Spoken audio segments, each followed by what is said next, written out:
Hello everyone. Today we are taking the sexual reproduction. Okay. In the last videos we have discussed about the asexual reproduction and the modes of asexual reproduction, how asexual reproduction takes place in the various lower organisms, right? Now we are taking the sexual reproduction today.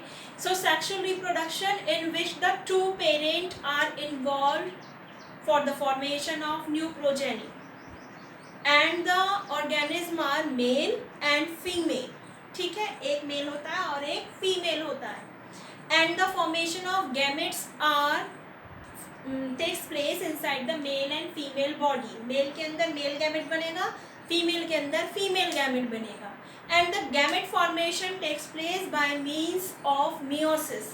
Meiosis is the cell division by which the gamete cells are formed. That is, in male sperm, in female ova, right?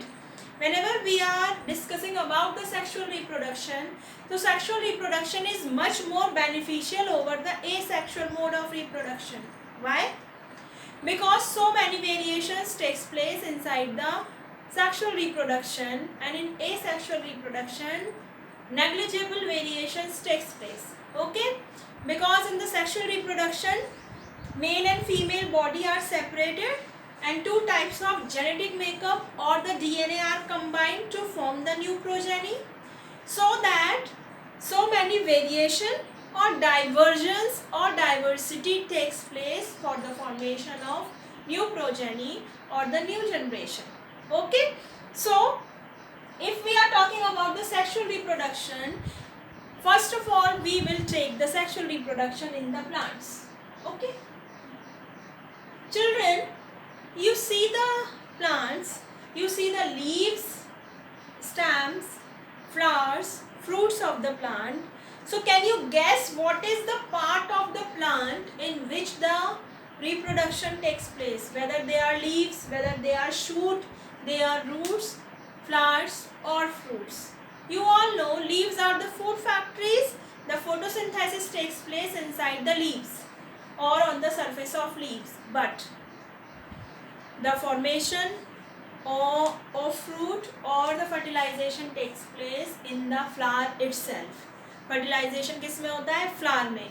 So flower is the reproductive unit. This is flower. The LS of flower. ठीक है, longitudinal section. मैंने इसको क्या किया है, ऐसे करके cut करके डायग्राम बना दिया है. This is the LS structure of bisexual flower. Now the question arises, what are bisexual flowers and what are unisexual flowers? In so many flowers, male and female reproductive units are present. In which male and female reproductive units are present, those flowers are said to be bisexual flowers. And for example hibiscus, mustard. आपने hibiscus का flower देखा है, China rose जिसे गुड़हल का फूल बोलते हैं, उसमें आप देखिएगा मेल और फीमेल दोनों गैमेट्स प्रेजेंट होते हैं. But in some plants, male and female flowers are present on the separate plant. That is papaya, that is watermelon. papaya में मेल और फीमेल प्लांट अलग अलग होते हैं. तो जब मेल और फीमेल प्लांट अलग हैं तो मेल प्लांट पे आएगा मेल फ्लावर, फीमेल वाले पे आएगा फीमेल फ्लावर. और मेल वाले प्लांट पे कभी फ्रूट नहीं आएगा, इसलिए कुछ लोगों के प्लांट्स जो होते हैं पपाया के, उन पे कभी फ्रूट नहीं आते. ठीक है, तो मेल प्लांट पे कभी फ्रूट नहीं आएगा, फीमेल प्लांट पे ही फ्रूट आएगा. That the person should know whether the plant is male और female. Okay, so today we are taking the flower or the sexual reproduction in plants, how the sexual reproduction takes place in the plants. So here I am discussing the structure of flower. Before the fertilization, before the pollination, you should know what are the structures which are present inside the flower, right? So flower contains four holes, in which two holes are vegetative and two holes are reproductive. जो vegetative holes है वो reproduction में participate नहीं करेंगे, and जो reproductive holes है वो reproduction में participate करेंगे. Vegetative holes are calyx and corolla, and reproductive holes are, here I am writing, androecium and gynoecium.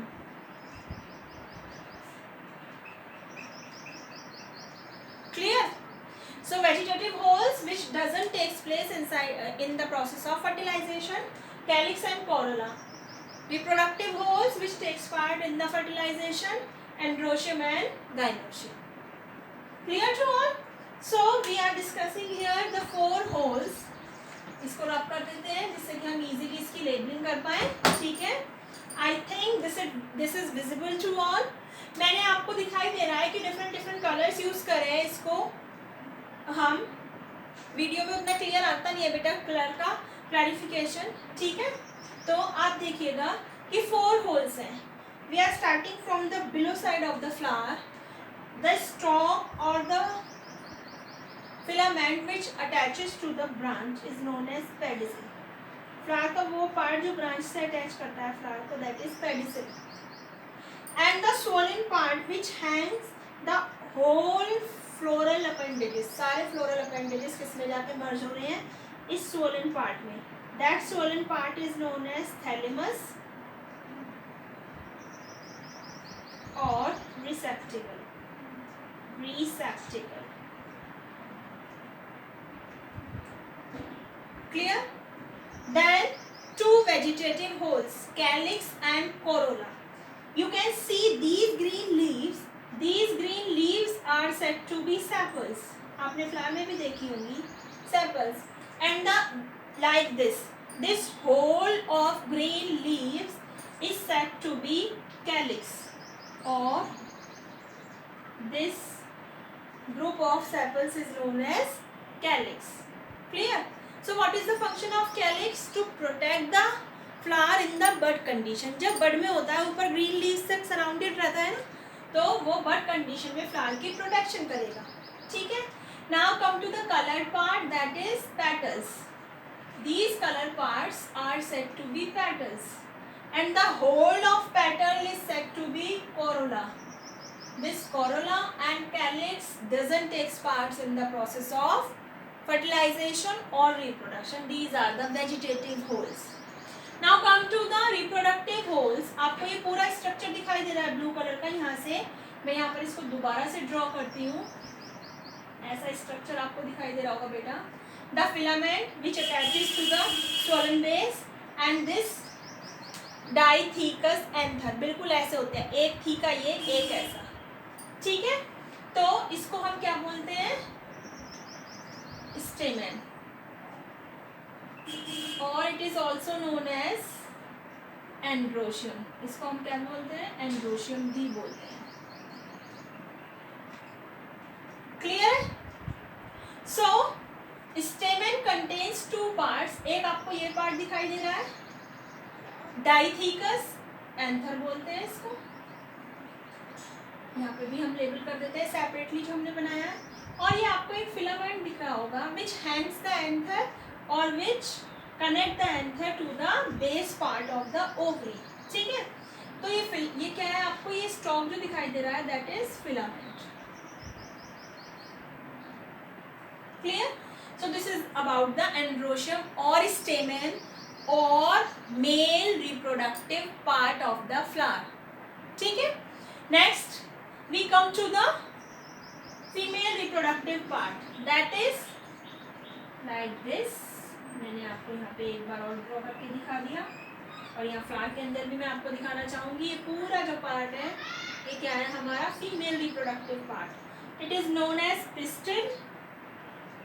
I am writing here carpel, एक ही बात है, आप कुछ भी लिखिए, और gynoecium.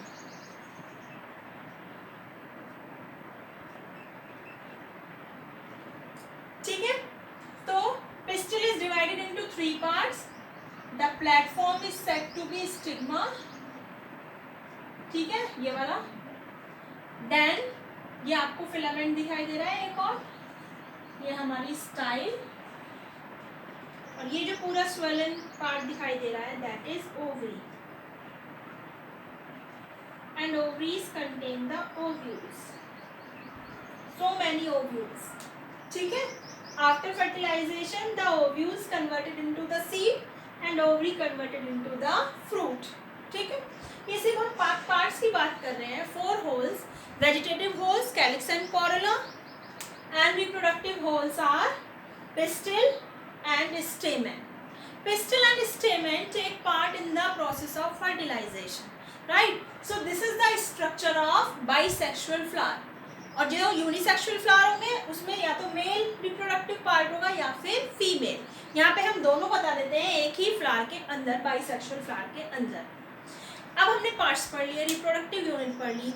Then how the process of fertilisation takes place by means of pollination, transfer of pollen from the anther to the stigma. ठीक है, ये एंथर है, इसके अंदर बहुत सारे पॉलन है. मैंने इसको कट कर दिया और एंथर की कुछ इस तरह से स्ट्रक्चर निकल कर आ गई और इसके अंदर बहुत सारे पॉलन है. जब ये एंथर मैच्योर हो जाएगा, ये पॉलन एयर के कांटेक्ट में आ जाएंगे बाहर. वो बात अलग है, इन्हें हवा उड़ा के ले जाए या पानी उड़ा के ले जाए, पानी बहाकर ले जाए, या ये किसी जानवर के हेयर पे, मंकीज़ वगैरह ट्री ड्वेलिंग हैबिट होती है जिनकी, उस पे सर्वाइव कर जाए, या फिर ये किसी बर्ड के विंग्स पे या इंसेक्ट्स के विंग्स पे इधर से उधर ये मूव कर जाए.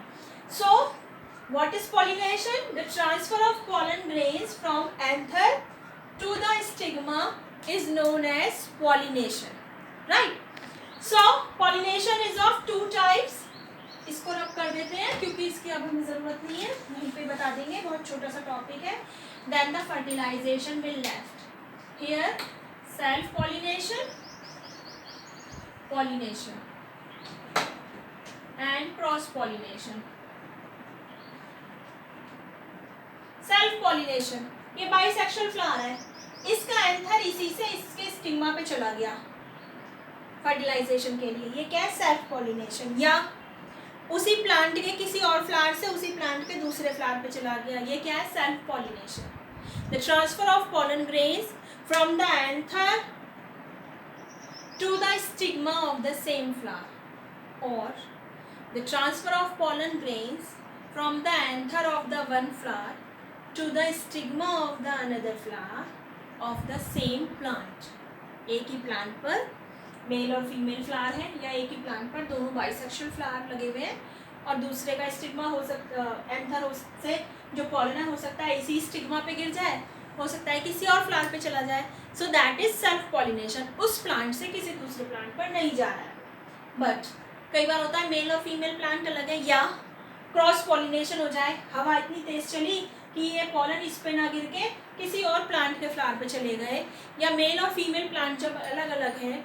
सो the transfer of pollen from the anther of the one plant और the flower of the one plant to the flower of the another plant but of the same species. Red rose का जो flower है वो red rose के flower को ही या उसी के प्लांट के फ्लावर को फर्टिलाइज करेगा.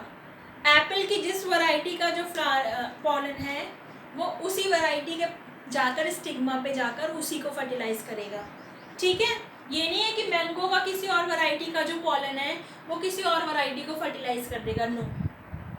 ठीक है, ह्यूमन का ही तो बेबी होगा, बर्ड्स के बर्ड्स ही तो होंगी, बर्ड्स में भी स्पैरो का ही तो बेबी होगा, ईगल का तो नहीं हो जाएगा. So that is against the law of nature. Each and every pollen land on the respective side of the stigma where it has to be fertilized. जहाँ पे fertilize होना है वहीं पर वो land करेगा. So this is the pollination, 2 types of pollination, self pollination and cross pollination. Right children? So that's all for today. Next topic is fertilization. So we will take the fertilization in next topic. Thank you.